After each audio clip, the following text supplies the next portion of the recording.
ওম শান্তি। আজ একটা ট্রেন্ডিং নিয়ে কথা বলবো। ট্রেন্ডিংটা চলছে, খুব বেশি চলছে, একদম টপ। বিয়ের আগে একটা মেয়ে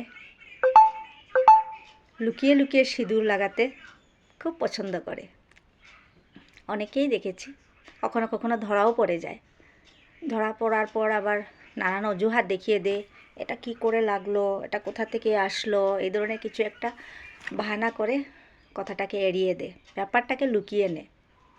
কিন্তু আবার সেই মেয়ে বিয়ের পর যত দিনটা যাবে তখন তার মধ্যে সিঁদুরটা লুকিয়ে যাবে। আর এই বিন্দিটা, সিঁদুর হোক কিংবা টিপ হোক, সেটা প্রথমে থাকবে বড়, তারপর হবে ছোট, তারপর হবে ছোট। মোটামুটি 1 বছর যাওয়ার পর সেটাও লুকিয়ে যাবে, হারিয়ে যাবে কোথাও। আমাকে দেখে আবার সেটা ভাববেন না, আমি 26 ইয়ার্স প্রথমেই এই ছোটোই দিতাম, এখনও সেই ছোটোই দিই। কিন্তু কথাটার অর্থ সেটা নয়। কথাটার অর্থ হলো সেটা, কিছু কিছু আছে মেয়েরা যারা স্ত্রী হয়ে যায়, অন্য কারো স্ত্রী হয়ে যায়, তারপর এরা কোথাও একটা আপডেট মডার্ন কিছু একটা পার্টি কিংবা কিছু একটা অ্যাটেন্ড করতে যাওয়ার সময়, এই বিশেষ করে আমাদের বাঙালি হিন্দু বাঙালিদের কথাই বলছি, সেটা সব ট্র্যাডিশনেই আছে, নিজের নিজের ঐতিহ্য সবারই আছে, কিন্তু বিশেষ করে আমাদের হিন্দু বাঙালিদের ট্র্যাডিশনে যেটা আছে, আমরা সিঁদুর লাগাই এবং শাখা পরিধান করি। তখন এরা কি করে, সেই শাখাটাকে লুকিয়ে নেয়। লং হাতের কিছু একটা লাগাবে, শাখাটাকে লুকিয়ে নেবে, সিঁদুরটাকেও লুকিয়ে নেবে, সেটা দেখা যাবে না। দেখা গেলে যদি অন্য কেউ বুঝে নেয় সে আবার অন্য কারো স্ত্রী, তাহলে তো আবার প্রবলেম আছে, তাই না? তাই সেটা একটা বড় ট্রেন্ডিং চলছে। কিন্তু সেটা যার যেরকম ব্যাপার, যার যেরকম মত, যার যেরকম ইচ্ছে, সে সেরকমই করুক। কিন্তু কথাটা হলো, যে নারীকে আমরা অর্ধাঙ্গিনী বলি, অর্ধাঙ্গিনী শব্দের অর্থ তোমার সব কিছুতে তোমার সাথে থাকবে, সুখে দুঃখে সব কিছুতে তোমার সাথে থাকবে।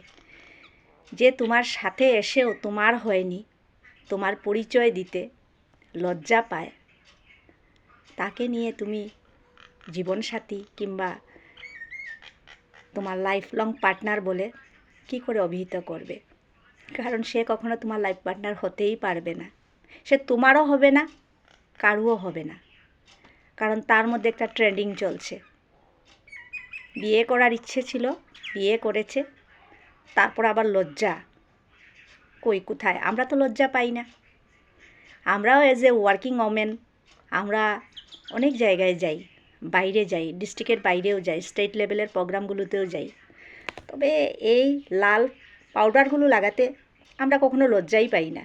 বরঞ্চ এই লাল পাউডারগুলো যদি না লাগাই, তাহলে মনে হয় যেন কীরকম লাগছে, ভালো লাগছে না, শ্বাসটা ঠিক হয়নি, সেরকমই মনে হয়।